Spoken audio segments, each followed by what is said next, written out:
Good afternoon students. आज class 12 physics का पहला चैप्टर ऑनलाइन पढ़ने जा रहे हैं फिजिक्स के लिए। और चैप्टर नंबर फर्स्ट का जो नाम है वो है स्थिर वेग। स्थिर वेग। अब यहाँ पर इस वर्ड से अपन क्या पता लगा रहे हैं, स्थिर वेग का वर्ड क्या है। यहाँ पर दो वर्डों से मिलकर बना हुआ है स्थिर प्लस वैद्युतिकी। यानी कि विद्युत किससे उत्पन्न होती है? इलेक्ट्रॉनों से। या अपन कहें चार्ज जो फ्लो होता है किसी कंडक्टर या वायर के अंदर, चालक वायर के अंदर, उसी का नाम क्या है? विद्युत। यानी कि इस चैप्टर के अंदर स्थिर वैद्युतिकी यानी कि जो इलेक्ट्रॉन है या जो आवेश है उसकी जो अवस्था है वो कौन सी होगी? स्थिर अवस्था होगी। आवेश की स्थिर अवस्था के बारे में अपन इस चैप्टर में क्या करेंगे? अध्ययन करेंगे। तो यहाँ पर इस स्थिर वैद्युतिकी को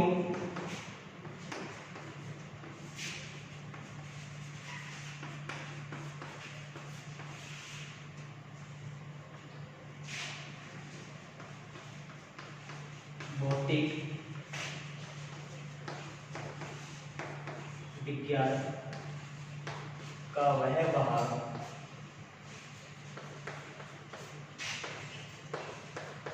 जिसमें स्थिर आवेश एवं आवेशों से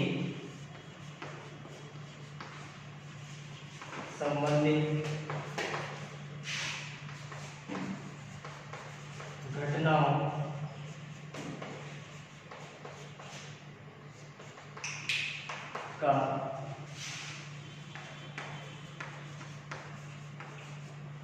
अध्ययन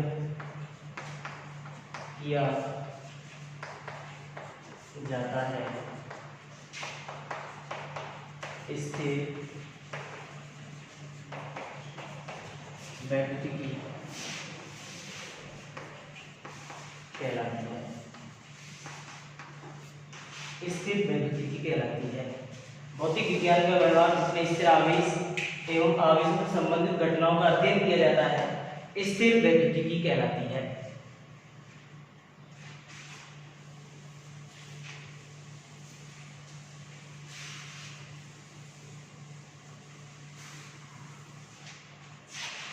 अब ये आवेश जो है ये आया कहां से? प्रकृति के अंदर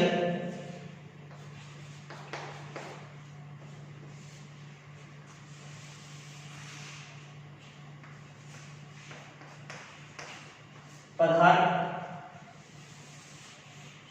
और विकिरण जिसको तरंगें बोलते हैं। प्रकृति में पदार्थ और विकिरण या तरंगें दो चीजें उपस्थित हैं। 11th क्लास के एक चैप्टर में अपन ने पढ़ा है पदार्थ की वजह से या द्रव्यमान की वजह से क्या लगता है? बल लगता है। क्या लगता है? बल। पदार्थ की वजह से क्या उत्पन्न होगा? एक बल। बल भी दो होंगे, एक बाह्य बल होगा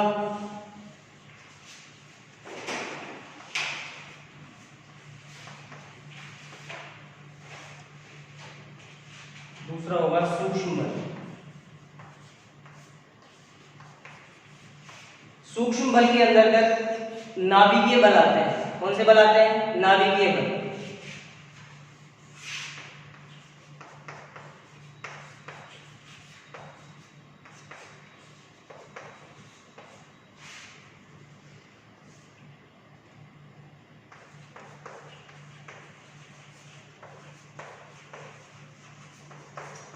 स्ट्रॉन्ग एंड वीक। नाभिकीय बल के अंदर दो बल आते हैं, स्ट्रॉन्ग नाभिकीय बल और वीक नाभिकीय बल। बाह्य बल के अंतर्गत एक आता है गुरुत्वाकर्षण बल।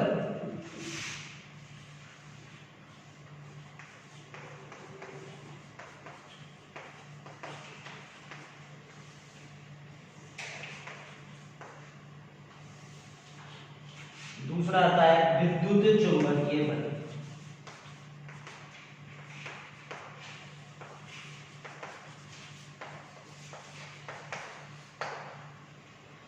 गुरुत्वाकर्षण बल का कारण क्या है? किसी पदार्थ में गुरुत्वाकर्षण बल का कारण द्रव्यमान है, यानी कि द्रव्यमान के कारण या दो वस्तुओं के द्रव्यमान के कारण जो उनके मध्य में जो बल लगता है उसको बोलते हैं गुरुत्वाकर्षण बल।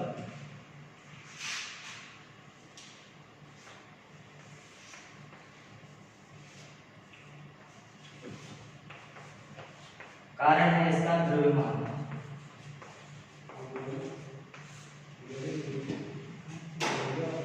बहुत सारे बच्चों के मन में आ रहा होगा कि जब छत से या कहीं से कोई चीज गिराई जाती है सीधी पृथ्वी पर आकर रुकती है, लेकिन जो ब्लैक बोर्ड से छोटे छोटे कण जो लिख रहे हैं ये नीचे नहीं गिरते हैं, इसमें चिपक जाते हैं। इसका रीजन क्या है?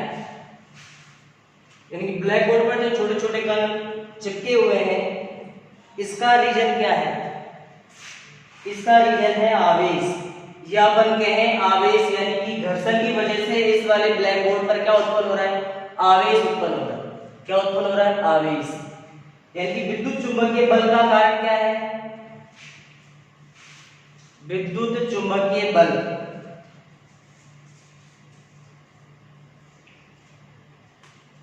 इसका कारण है आवेश।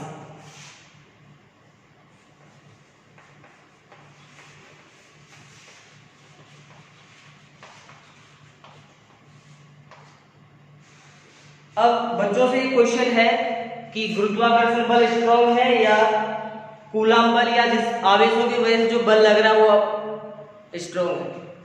अब यहाँ पता लग रहा है चौके छोटे छोटे कण ब्लैक बोर्ड से चिपक रहे हैं और भारी से भारी वस्तु ऊपर से नीचे गिर जाती है। ब्लैक बोर्ड पर जो छोटे छोटे कण चिपक रहे हैं वो विद्युतीय बल की वजह से या विद्युत चुंबकीय बल की वजह से चिपके हुए हैं। इसका मतलब सबसे ताकतवर जो बल है वो कौन सा बल? विद्युतीय बल। इस प्रकार से बहुत सारे प्रयोग किए गए और उन प्रयोगों में देखा गया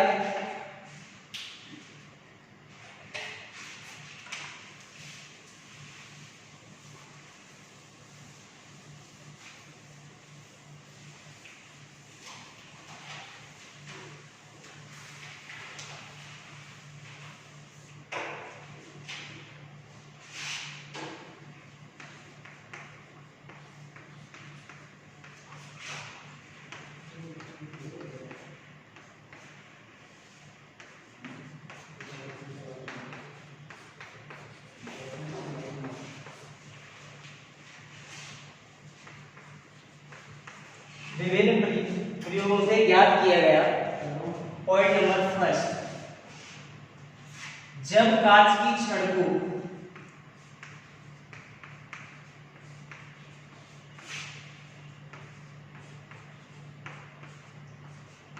रेशम के कपड़े से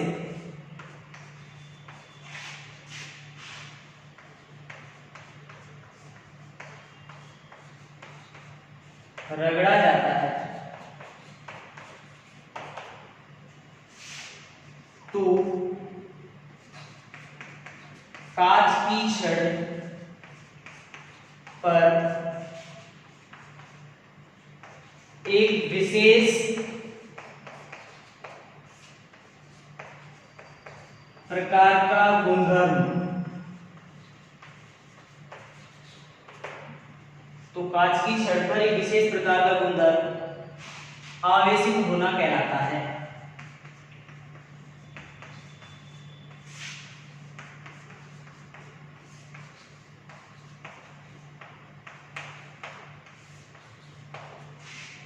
कांच की छड़ को रेशम के कपड़े से रगड़ा तो कांच की छड़ पर एक विशेष प्रकार का गुणधर्म आया और उसको क्या नाम दिया? नाम आवेश।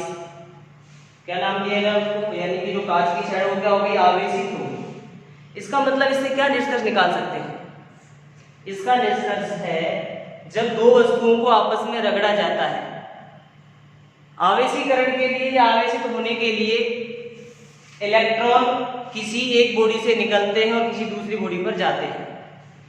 जिस वस्तु से इलेक्ट्रॉन निकलते हैं, जिस वस्तु से इलेक्ट्रॉन निकलते हैं वह धनात्मक आवेशित हो जाती है और जो वस्तु उनको ग्रहण करती है वो कौन सी आवेशित हो जाती है?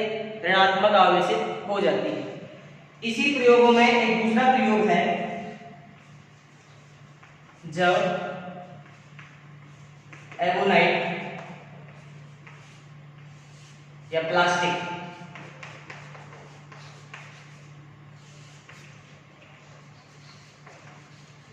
प्लास्टिक की छड़ को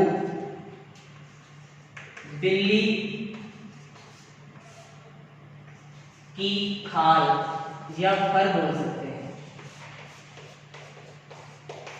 बिल्ली की खाल या फर से रगड़ा जाता है तो प्लास्टिक की छड़ भी आवेशित हो जाती है।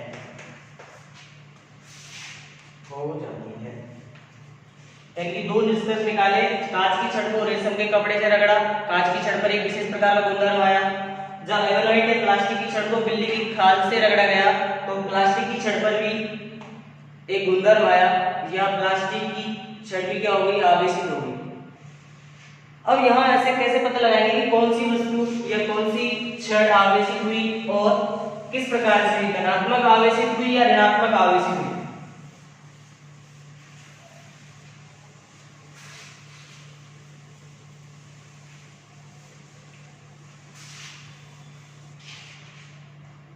इसमें पॉइंट नंबर 3,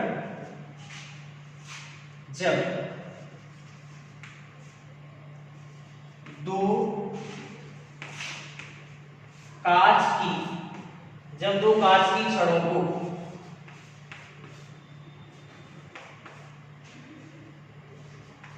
पास लाया जाता है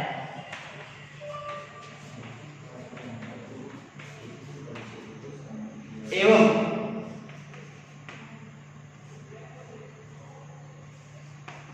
इसी प्रकार जब दो कांच की छड़ों को पास में लाया जाता है तो दोनों कांच की छड़ दूर चली जाती है।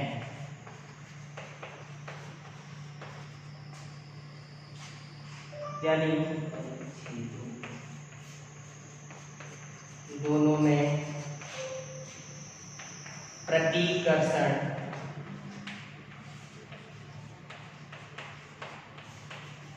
लगता है।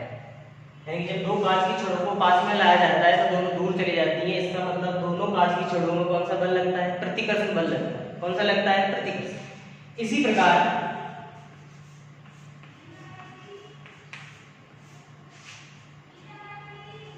दो आवेशित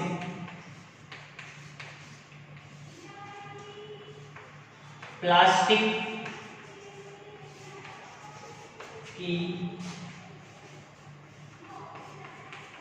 छड़ों में भी प्रतिकर्षण लगता है। यानी कि जब दो कांच की छड़ें और दोनों आवेशित हैं, उनको पास में लेकर आएंगे तो दोनों कांच की छड़ों में कौन सा बल लगेगा, प्रतिकर्षण बल लगेगा। इसी प्रकार जो दो आवेशित प्लास्टिक की छड़ों को पास में लेके आते हैं तो उनमें कौन सा बल लगता है, प्रतिकर्षण बल लगता है।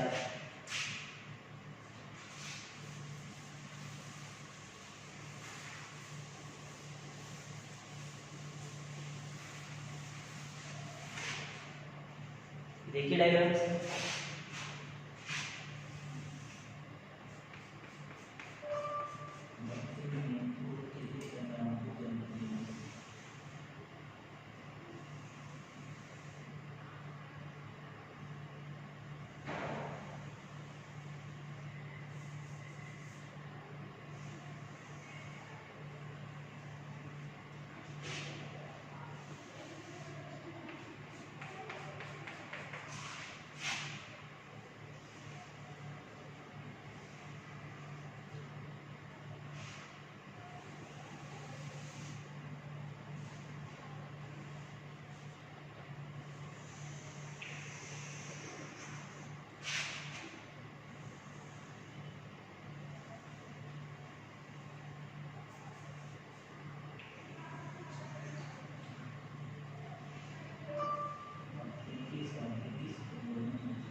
दो आवेशित कांच की छड़ है, दोनों को पास में लेके आए, दोनों क्या होंगी दूर भागेगी। दूर भागने का मतलब है इन दोनों छड़ों में प्रतिकर्षण बल लग रहा है। कौन सा बल लग रहा है दोनों छड़ों के अंदर? प्रतिकर्षण बल। सेम इसी प्रकार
एक आवेशित प्लास्टिक की छड़ है, एक दूसरी आवेशित प्लास्टिक की छड़ है, दोनों को पास पास में लेके आएंगे। दोनों में कौन सा बल लग रहा है? प्रतिकर्षण बल लग रहा है।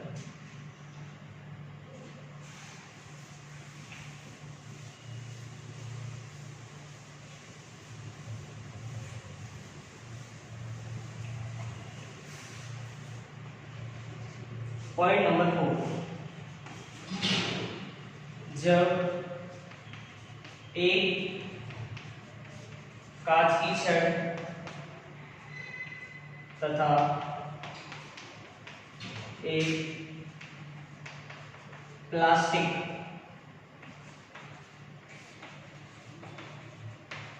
की छड़ को पास लाया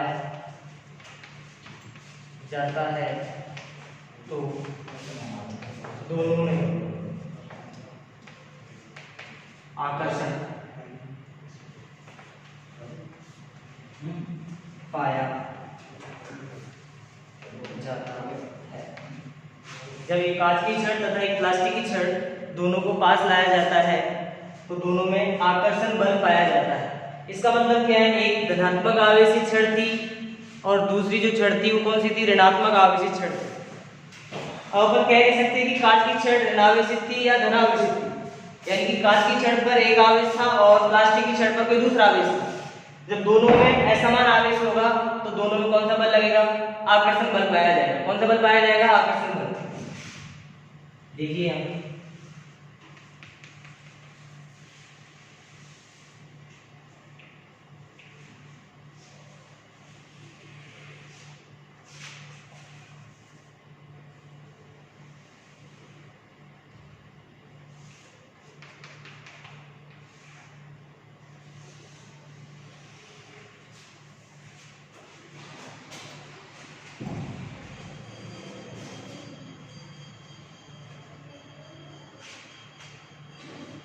ये एक दूसरे को आपस में खींचेंगे, आकर्षण।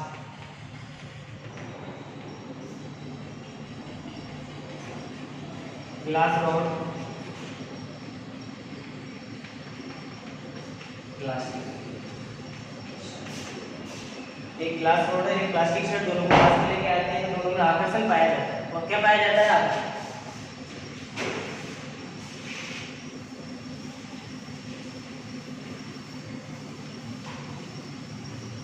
इस प्रकार यहाँ पर आवेश की जो परिभाषा बनती है, आवेश की परिभाषा बनती है कि विद्युतीय आवेश।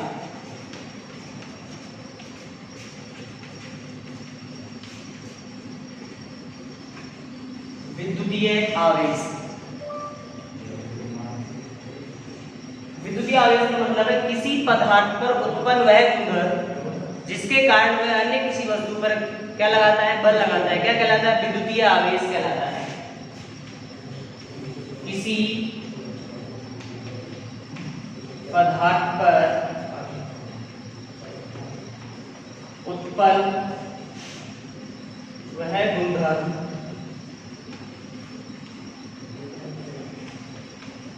जिसके कारण वह किसी अन्य वस्तु पर बल लगाता है